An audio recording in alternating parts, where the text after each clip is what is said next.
y me refiero al doctor Eduardo Bior, que tiene la gentileza de atendernos esta tarde. ¿Cómo estás, Eduardo? Claudio, Juan y Daniel, te saludamos aquí desde Bahía Blanca. ¿Qué tal? ¿Qué dicen? Un fuerte abrazo. ¿Cómo están ustedes? Muy bien, muy bien. Hace un ratito... ¿Se va reconstruyendo la pobre ciudad? Sí, con mucho trabajo. Justamente, mira, antes de llamarte estábamos hablando de eso, subrayando todos los hechos de solidaridad, ¿no? Los micros y los macros, todo el trabajo de reconstrucción que solo pueden explicarse cuando hay un sentido de comunidad, de lo colectivo, si no de otra forma no podría ser. Ajá. Qué bueno. Sí, por lo menos lo... Es muy esperanzador. A que eso una ciudad iba. del tamaño de Bahía Blanca sea capaz de esa unión comunitaria. Totalmente. Y va por ahí a contramano de los valores de individualismo exacerbado, ¿no?, que permanentemente se nos quieren imponer. Bueno, la columna de hoy tiene que ver con la participación del presidente chino en los festejos o en la celebración que va a tener lugar mañana en Rusia. Y por supuesto que a lo último te vamos a pedir que nos cuentes un poco tu visión del conflicto entre India y Pakistán. El mundo está tan en movimiento, tan revolucionado, que esta columna la imaginamos hace 2 días y bueno, ahora hay que agregarle cosas, ¿no? Así que bueno, empezaríamos escuchándote con tu interpretación acerca de, ya digo, la presencia de Xi Jinping junto a Putin en el desfile de mañana en Plaza Roja. Por las dudas voy a empezar rápido antes de que haya nuevos acontecimientos importantes que nos obliguen a cambiar la columna. Tenemos papa, así que está bien. Eso es muy importante. Podemos agregarle temas. Absoluto. Eso es central, efectivamente. Mira, o sea, para el público que quizás no está tan informado, mañana 9 de mayo es el Día de la Victoria, es el 80º aniversario de la gigantesca, épica victoria del Ejército Rojo sobre la Alemania nazi en 1941. Y aquí hay que dejar una cosa bien clara. Es decir, al nazismo lo destruyó la Unión Soviética. Las potencias occidentales desembarcaron en Italia primero y en Normandía después, cuando los nazis y sus aliados ya estaban en retirada. Uh-huh. Efectivamente, sí, los Estados Unidos y Gran Bretaña prestaron una gran ayuda en material a la Unión Soviética, pero los Estados Unidos lo hizo bajo un sistema de leasing, o sea que le creó una deuda a la Unión Soviética, por la cual litigaron bastante en los años sucesivos. Así que, es decir, el triunfo de la Segunda Guerra Mundial es fundamentalmente una hazaña de la Unión Soviética, que perdió 25 millones de habitantes entre civiles y militares en esos 4 años de guerra, para que tengamos alguna dimensión. El Día de la Victoria se celebra regularmente desde es el día del desfile, no es el día en que se terminó la guerra, es decir, la rendición incondicional de Alemania se firmó el día 7 de mayo. El día 9 se desfilaron las tropas en Moscú, por eso se toma siempre ese día como Día de la Victoria. Este año la conmemoración va a tener un significado muy especial, primero porque son 80 años, segundo por la situación geopolítica mundial, es decir, Rusia está triunfando en la guerra que le inició Ucrania hace 10 años, primero contra la minoría rusa en el Donetsk y después contra Rusia, y no se avisora que a corto plazo es decir, se llegue a un acuerdo político para terminar esa guerra, más probablemente los combates sigan durante un tiempo bastante importante. Yo cuento que por lo menos este año eso no se termina políticamente. Por otra parte, frente a la cerrazón absoluta de los europeos, de la Unión Europea, y de la OTAN, que han planteado una política de bloqueo y de confrontación abierta con Rusia, Rusia aprovecha esa celebración para hacer una demostración de músculo. Así, no sean tontos porque miren lo que tenemos. Bien, eso también es una carta para las negociaciones globales que están llevando adelante con Estados Unidos. Trump utiliza la técnica de amenazar, insultar, agredir retóricamente a sus oponentes para después ir a negociar. Los rusos son más cautos, más prolijos en la forma de hablar, en sus discursos, son más profesionales, pero cuando tienen que hacer una demostración de fuerza la hacen en grande. Y eso es lo que van a hacer mañana. Es decir, mostrarle a Estados Unidos, dicho en términos de truco, fuiste. O sea, alguna vez fuiste la primera potencia del mundo. Te voy a mostrar que ya no lo sos. Bien, en ese contexto, entre los muchos mandatarios, jefes de Estado y de gobierno que viajaron a Rusia, viajó Xi Jinping. Y hoy ambos presidentes dieron una declaración muy importante que hay que tenerla en cuenta y que va a poner el marco político diplomático de las relaciones entre las grandes potencias en los próximos años, que se refieren específicamente primero a los peligros de guerra atómica, sobre todo entre potencias que no han firmado el Tratado de No Proliferación Nuclear de 1968, como son, por ejemplo, India y Pakistán, o Israel, que no dice públicamente que es potencia nuclear, pero todo el mundo lo sabe. Es decir, los peligros de la difusión de armamento nuclear, eso por un lado, la necesidad de una regulación que abarque a todas las potencias nucleares, pero mucho más importante, se han condenado, y eso es una advertencia a los Estados Unidos, por el proyecto de Donald Trump para establecer un escudo anticohetes, que sería un escudo global que estaría en todo el mundo, con la función, dice Donald Trump, de evitar un ataque con cohetes contra los Estados Unidos. Lo que dicen en su declaración Putin y Xi Jinping es que está largamente probado que no hay, en el campo de las armas estratégicas, no hay diferencia visible entre las armas defensivas y las armas ofensivas. Y que si los Estados Unidos se ponen a instalar bases de cohetes por todo el mundo, obviamente ellos se van a sentir agredidos.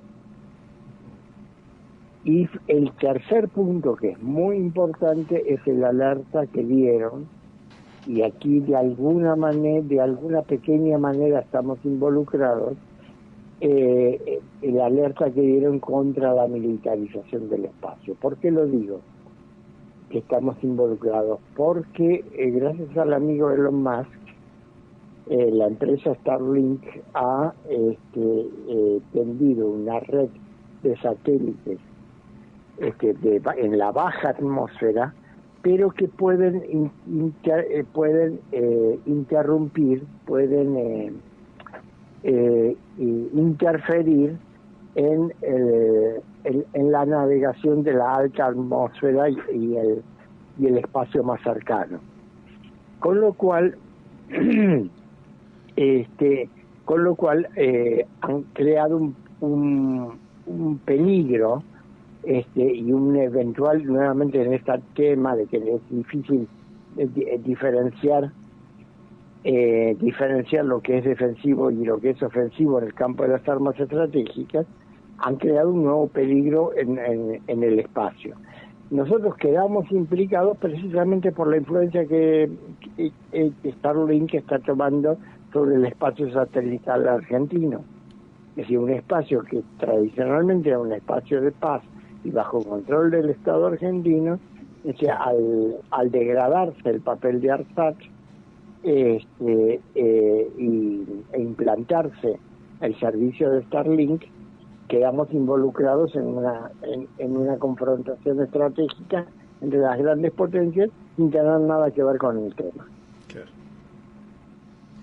Eduardo, esta situación que vos estás describiendo, ¿cómo se inscribe en la guerra comercial que inició Donald Trump, que aparentemente no está teniendo los resultados que él esperaba?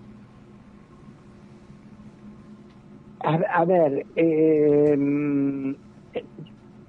yo decía hace un rato precisamente en una entrevista con los amigos de la radio Mestiza de la Universidad Nacional Arturo Jaureche de Florencio Varela, que Trump tiene un concepto claro, pero no tiene una estrategia. Es decir, el concepto de Trump es Estados Unidos fue superado en la competencia entre las potencias por China a un nivel tal que ya no lo puede alcanzar más en las condiciones actuales. Es necesario realizar una reforma general tanto de la política interna como externa de los Estados Unidos y cambiar el lugar de los Estados Unidos en el mundo, desimplicándolo en muchísimos frentes donde lo metió el globalismo el globalismo neoconservador de los últimos 40 años. Es decir, que lo metieron a pelear en todas partes al mismo tiempo. Es decir, no hay medios para eso, y precisamente como no hay medios para eso y Estados Unidos tiene una deuda pública de 36.000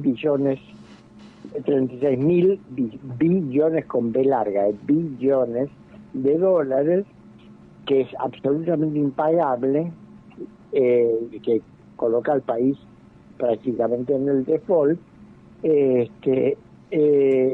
Estados Unidos tiene que reducir sus costos para poder establecer prioridades y recuperar la iniciativa. Para eso, entonces, él quiere hacer la paz con Rusia, desentenderse de Europa, concentrarse exclusivamente en la competencia con China y concentrar el poder de los Estados Unidos en América del Norte y el Caribe.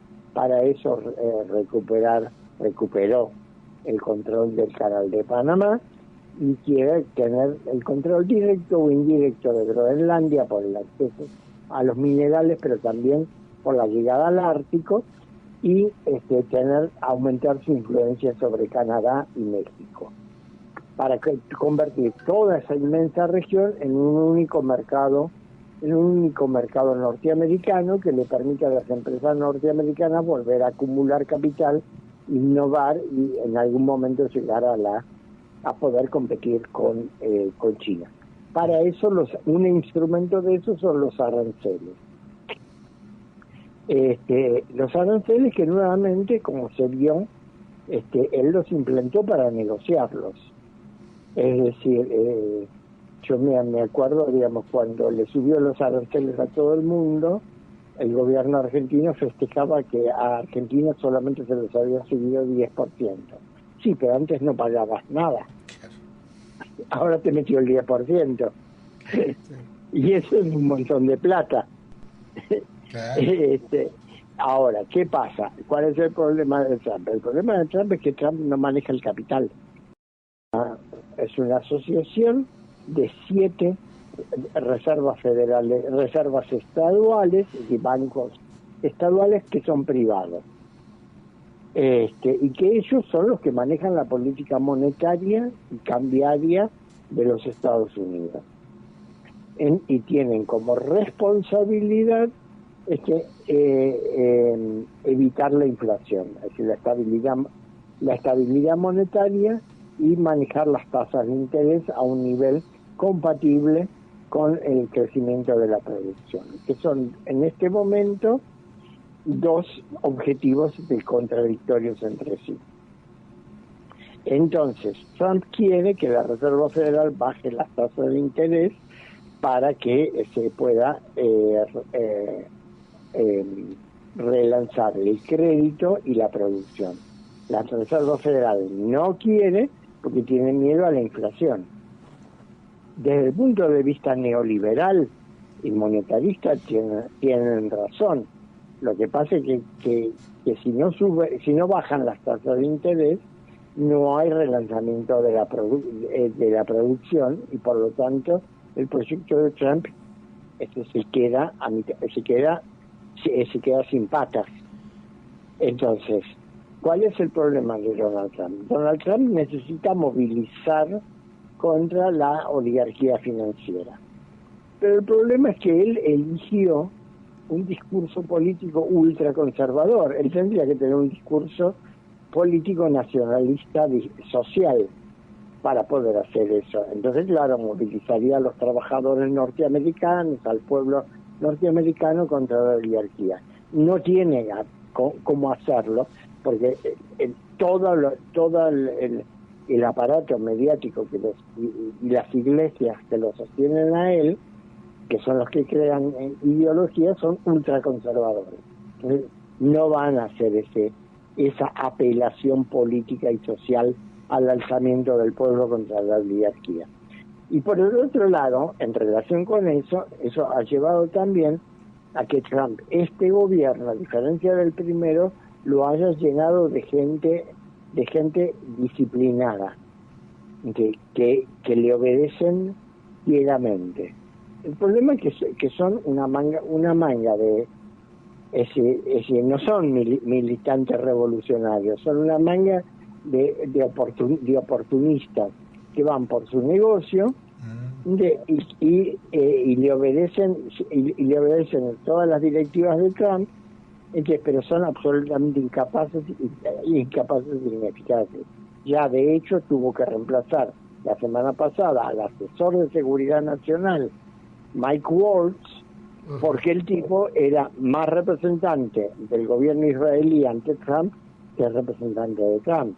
Y el asesor de seguridad nacional de Estados Unidos es la figura más importante de la presidencia, porque es el tipo que todos los días a las 6 de la mañana le lleva al presidente el memorando con todo lo que pasa en el mundo.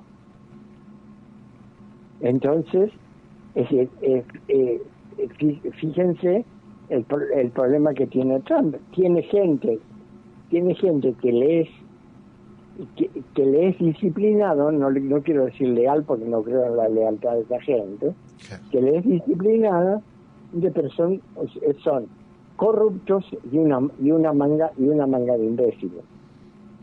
Vos sabés que me hace acordar... Entonces no tiene cuadros para pelearle a la oligarquía. Claro, no tiene capacidad técnica ni moral, por decirlo así. Funcionarios corruptos que hacen su negocio en el gobierno, vos sabés que me haces acordar a algo más cercano, pero no importa.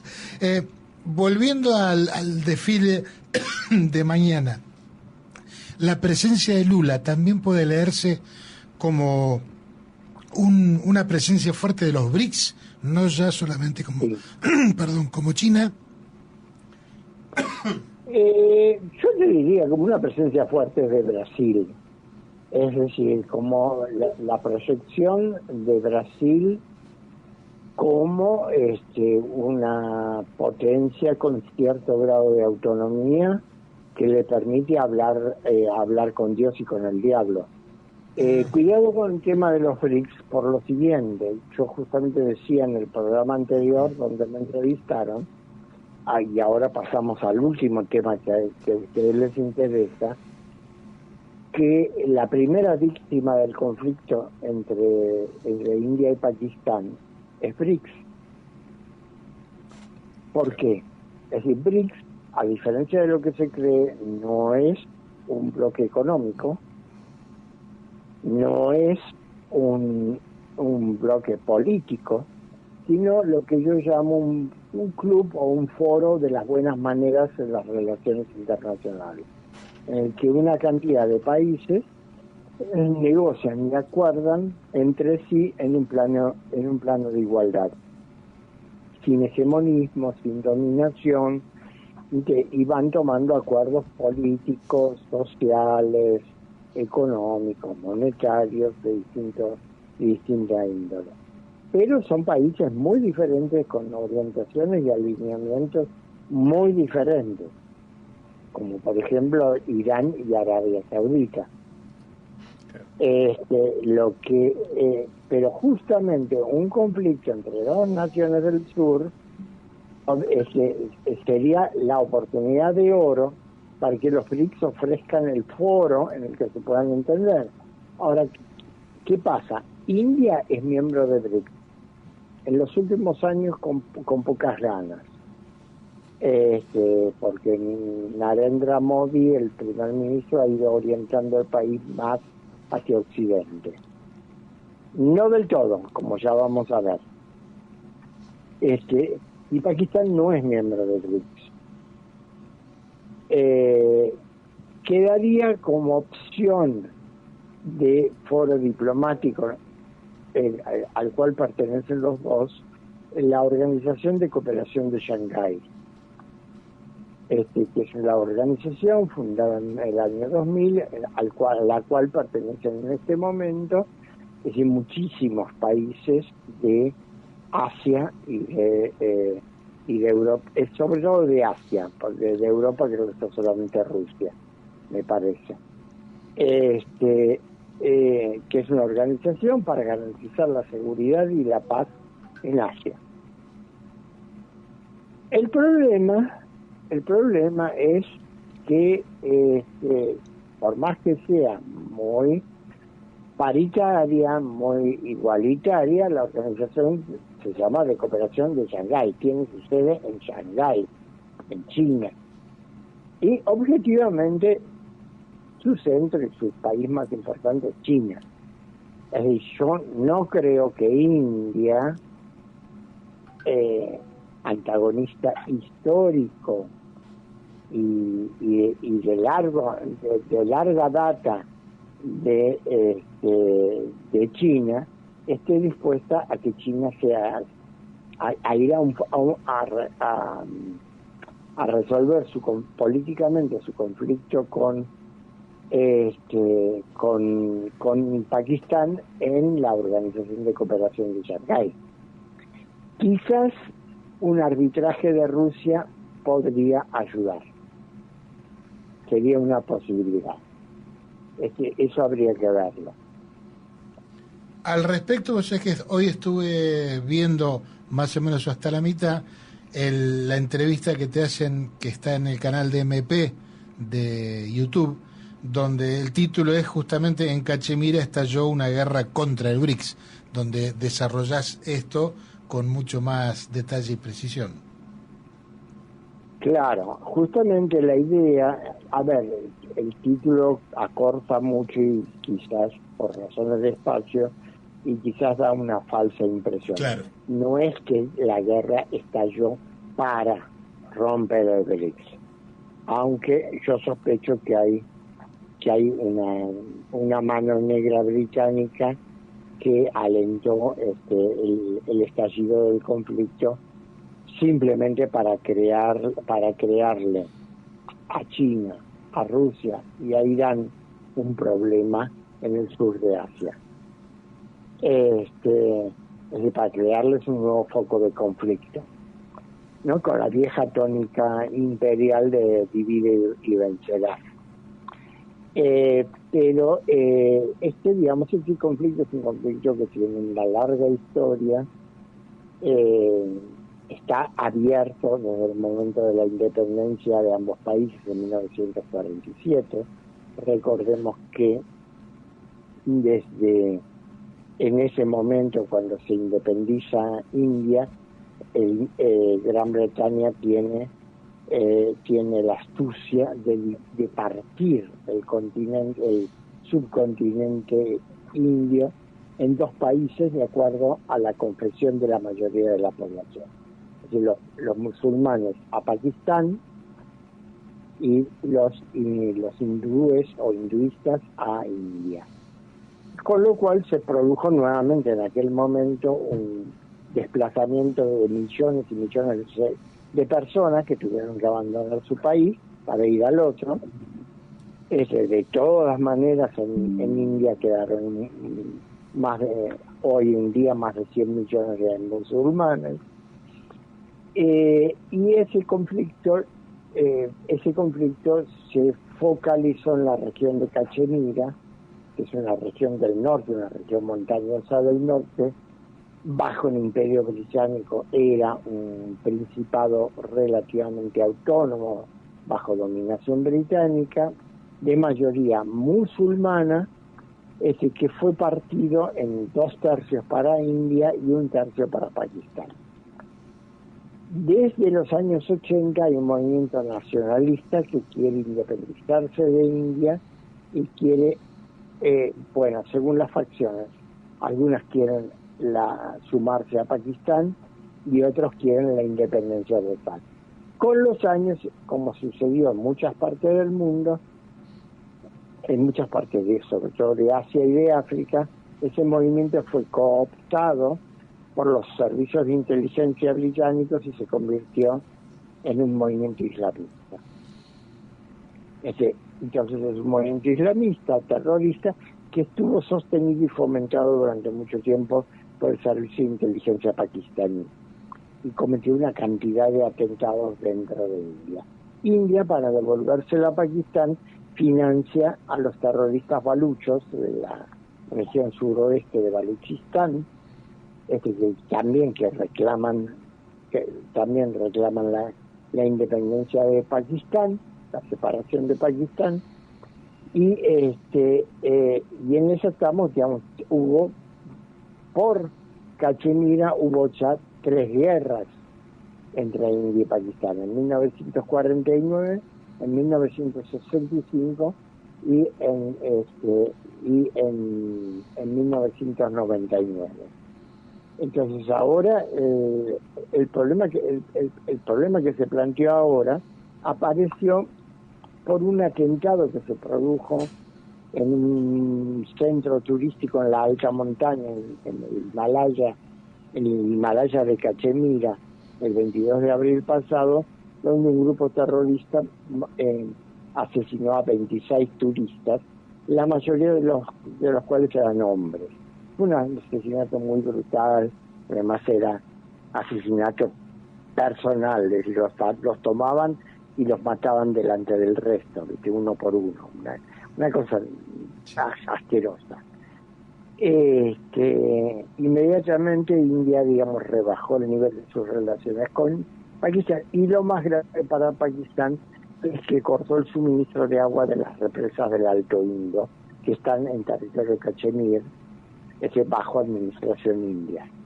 Recordemos, el río Indo es para Pakistán como el Nilo para Egipto. Es el único río que le da agua realmente, y si le cortan el suministro de agua se destruye completamente la economía pakistana. Por otra parte, Pakistán está bajo un gobierno militar surgido del golpe contra el primer ministro, contra el ministro Hassan Sharif, un primer ministro muy popular, un gobierno militar muy desprestigiado, tiene una crisis económica muy grave, con altísima desocupación, una deuda con el Fondo Monetario Internacional de 27.000 millones de dólares, y la insurgencia de los yihadistas y islamistas en las zonas tribales en la frontera con Afganistán y de los baluchos en la frontera con Irán. O sea, es un país al borde de la disolución. Si a eso le agregas que le saquen el agua, bueno. Pero por otra parte, Pakistán es un aliado privilegiado de China. Claro. Es decir,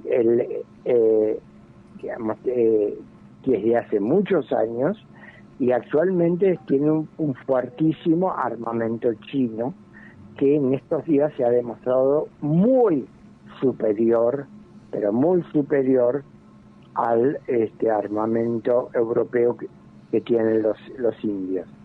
Es decir, parece que por las informaciones que hay, que se han producido batallas aéreas de un nivel no visto desde la Segunda Guerra Mundial, con participación de 150 aviones entre unos y otros. Y los pakistaníes por lo menos han derribado confirmadamente 3 aviones en un solo día. 3 aviones Rafale de fabricación francesa en un solo día. Entonces, la situación puede escalar en cualquier momento. Los dos tienen armas atómicas en cantidades. El peligro de guerra nuclear es muy agudo, y bueno, es imprescindible que alguien actúe e intervenga y ponga paños fríos allí. Sí, Eduardo, Daniel Guerín te saluda. Me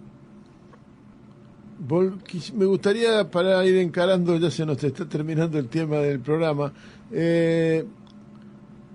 no hemos tocado, o no has tocado, el tema europeo. Yo recuerdo hace muy pocos años atrás, el Día de la Victoria se celebró con grandes bombos y platillos en Moscú, con muy buena parte de la dirección de la Comunidad Europea, de la Unión Europea, varios países, varios primeros ministros, en la Plaza Roja, en un desfile militar con Putin, porque hace pocos años, lo que digo, sé que estaba Macron, digamos, Macron como representante de Francia, así que hace poco tiempo atrás.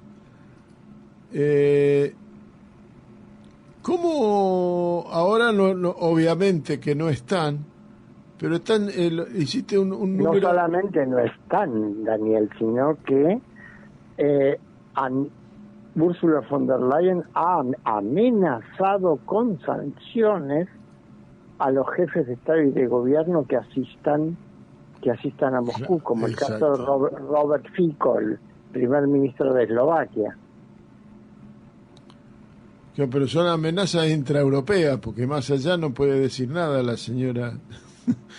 Es decir, no sé, a Díaz-Canel, que también va y participa, ya está allá, hizo un homenaje en Petrogrado hace pocos días atrás.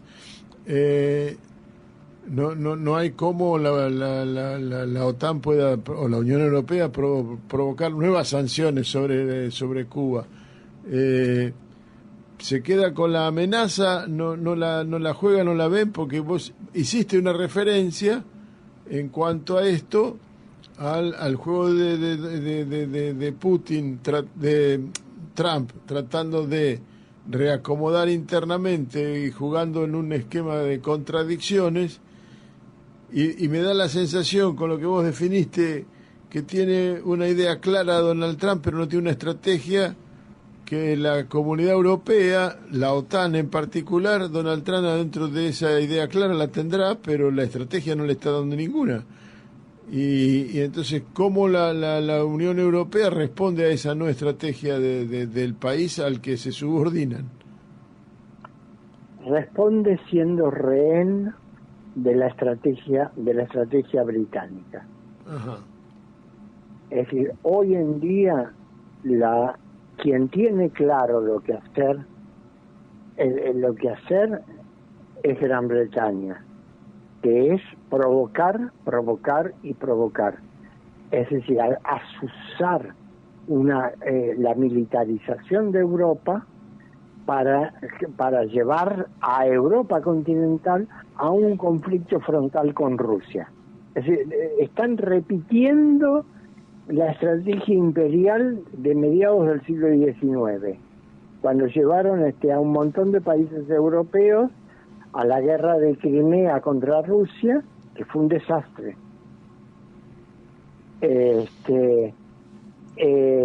Como siempre, tiran la piedra y esconden la mano. Son los únicos que tienen claro, no tienen fuerza, porque no tienen marina, no tienen ejército prácticamente, pero tienen la capacidad de hacer un juego de alianzas, romper la unidad europea y hacer que algunos países, por ejemplo, como lo llaman los rusos, los chihuahuas bálticos,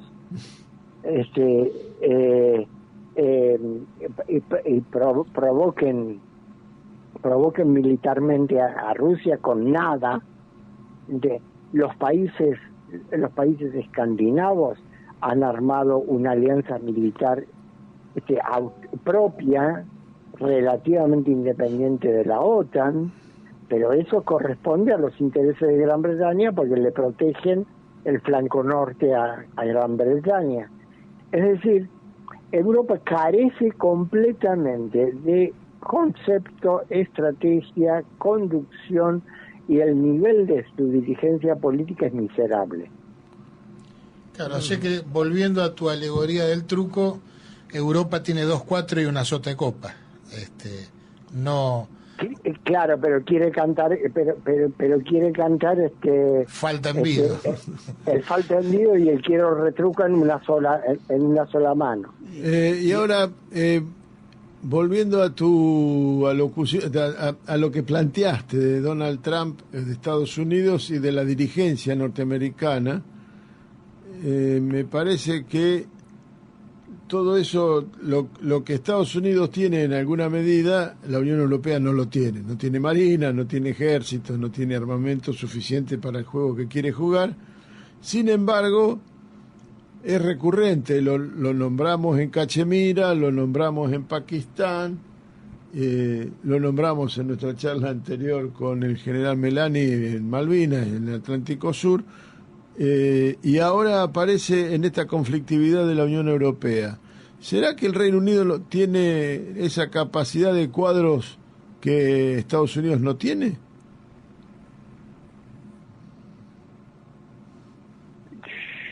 Tampoco es muy capaz la dirigencia británica. Es el gobierno actual de Keir Starmer es de mediocre para abajo. Uh-huh. Lo que pasa es que tienen es decir, la monarquía actúa, es una argamasa que reúne a los mejores para ellos elementos de la oligarquía británica. Entonces les da, y tienen tradiciones, y las tradiciones las saben cuidar. Entonces, aunque los cuadros sean bastante mediocres, están imbuidos de una experiencia histórica de siglos de dominio imperial sobre el mundo, que digamos, en el país de los ciegos el tuerto rey, que ahí donde en Europa no hay nada, sobre todo los ingleses, para no decir los británicos, los ingleses, tienen por lo menos un resto de lealtad monárquica que les permite orientarse en medio de la neblina. Tal cual. Claro, está bien. Muchas gracias. Sí, está.